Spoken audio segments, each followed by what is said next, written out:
Okay, hi everybody, my name is Nini, and this is my identity project centered around the question of what does it mean to be American? And the whole point of this presentation is to kind of explore how my parents' immigration from Israel shaped and challenged the definition of American identity. There we go. Okay, so my two research questions for this project, my primary question was, how did my parents' definition of what it means to be American affect my own definition? And kind of my secondary, almost background question is, which factors hold the most influence over someone's definition of what it means to be American? And just for context of my parents' immigration story, so my parents immigrated from Israel to Houston in November of 2007, and unlike a lot of immigration stories, they weren't necessarily fleeing hardship or discrimination, but rather they came to Houston pursuing a business opportunity. And after nearly 18 years in America, they still identify primarily as Israelis, sorry. Okay, so my core argument is that American identity has never been a single fixed definition. It's always been subjective, right? Identity is very, very dependent on the person and the situation. And historically, immigrants were expected to erase their origins through forced Americanization. But I think my parents' story reveals kind of a different perspective, and that is the most enduring feature of American identity is not conformity, but it's the freedom to remain who you are. So my parents came to America for opportunity, but they stayed as Israelis, and America let them. And I think that's something really beautiful. Alright, so to understand what makes my parents' story historically significant, you need to understand what America used to demand of people like them. So during the Gilded Age and Progressive Era, which was roughly 1880 to 1920, the United States was receiving the largest immigration wave in its history. So millions of Eastern Europeans, Italians, and Jews were flooding into American cities. And the government responded with formal Americanization programs. And these programs weren't suggestions, right? Immigrants were literally told to drop their native names, rename their children, or native languages, rename their children, and essentially just pledge complete loyalty to America. And the expectation here was total erasure. So you had to perform conformity or you didn't belong. And the cultural voice of that demand was Israel Zangwill, whose 1908 play gave us the phrase that we still use today. And he wrote, "America is God's crucible, the great melting pot, where all the races of Europe are melting and reforming. Germans and Frenchmen, Irishmen and Englishmen, Jews and Russians, into the crucible with you all. God is making the American." And the whole point of this document was to encourage quote-unquote melting, right? It's getting rid of your prior identity so that something new can be cast. And in this case, it's leaving behind your previous identity to become American. And that was the dominant expectation placed on immigrants for most of the 20th century. So what actually brought my parents here? And to answer that, I have to go back to the same era because the economic system that they immigrated into was built during the Gilded Age as well. So in 1889, Andrew Carnegie wrote, "We accept and welcome great inequality of environment, the concentration of business in the hands of a few, and the law of competition as being not only beneficial but essential for the future progress of the race." And here, Carnegie is making the case that free markets, minimal government interference, and individual competition are what make America great. And that ideology didn't disappear after the Gilded Age. It survived, it evolved, and it took root most deeply in states like Texas. Texas has no state income tax and very low business regulation, and a political culture built entirely around economic freedom. And that chain of cause and effect is exactly why my parents chose Texas, because the economic system that Carnegie described and that Texas ended up inheriting gave them the best possible conditions to build something successful. And that context is essential for understanding everything that the interview revealed, because they came for Carnegie's America.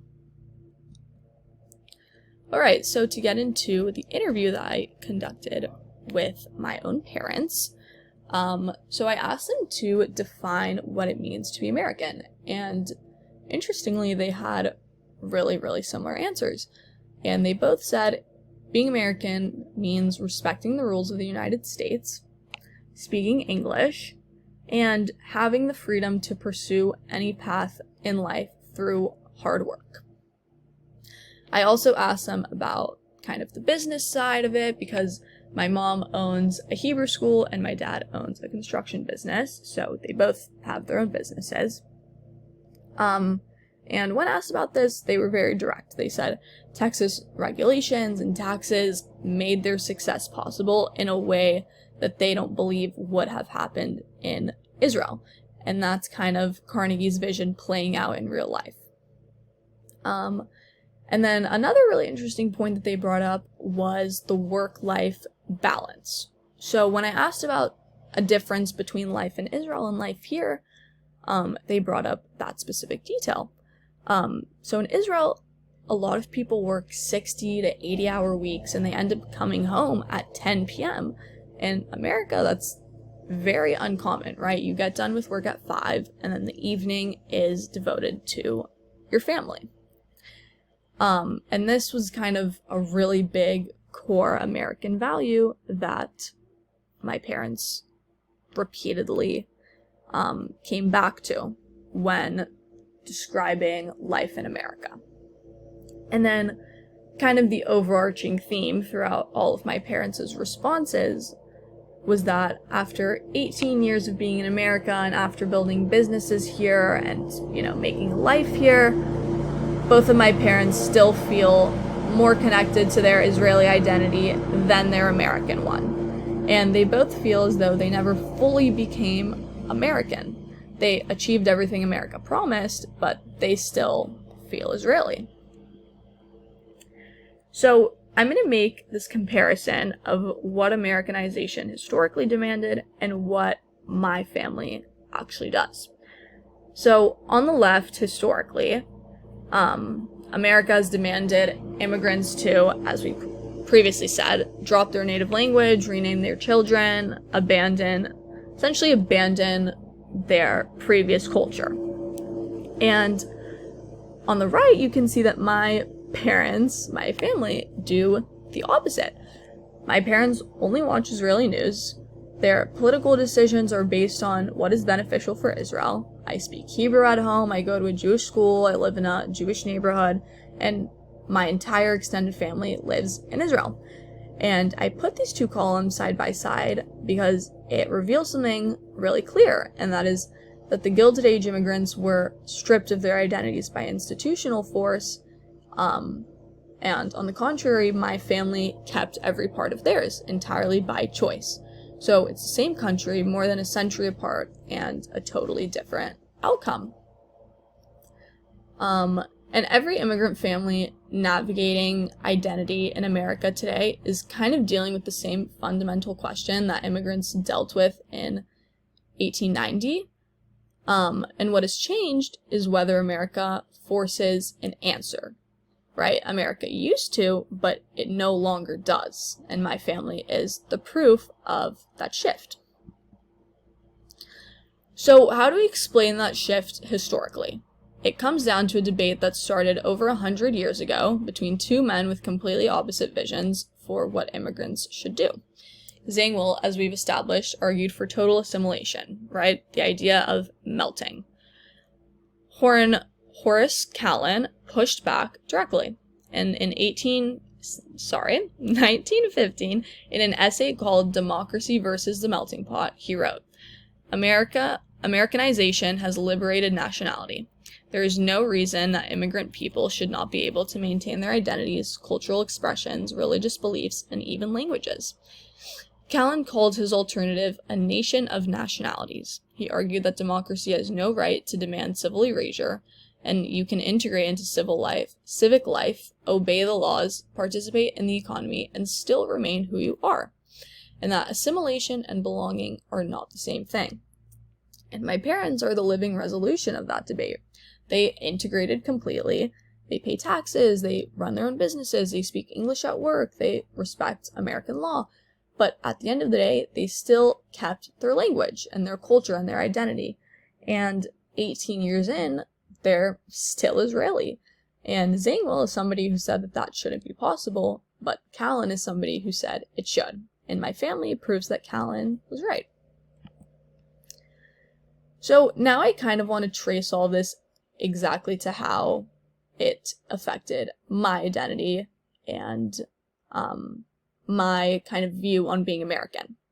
So as I said previously, my parents arrived in 2007 with a specific reason, which was a business opportunity, not a desire to become American.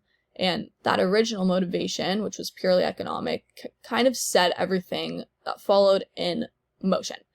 So once here, they made choices, right? They kept speaking Hebrew at home, they stayed connected to Israeli news, and they built their social world within Houston's Israeli Jewish community. And of course, I was raised inside all of that. And here's where those choices land. I was born in America, and I consider America my home, but I feel more patriotic towards Israel than toward the United States. And a really big kind of example of that is that I would never serve in the American military, but I would serve in the IDF. And when I define being American, I define it as following democratic ideals and kind of making the most of your opportunities. I don't define it as feeling culturally American because me personally, I never really did. And this kind of chain is direct. My parents' original decision to come for economic reasons rather than cultural ones meant that they never needed to feel American to justify being here. And that choice to remain Israeli shaped the household that I grew up in. And that household shaped my language, my community, my sense of loyalty, and then ultimately my identity.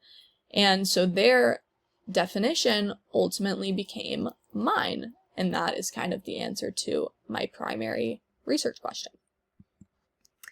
So I want to end off this presentation with a quote from a speech from Barack Obama. So in March of 2008, which is pretty great timing since my parents immigrated not so long before, Barack Obama stood in Philadelphia and said, "We may have different stories, but we hold common hopes. We may not look the same, and we may not have come from the same place, but we all want to move in the same direction."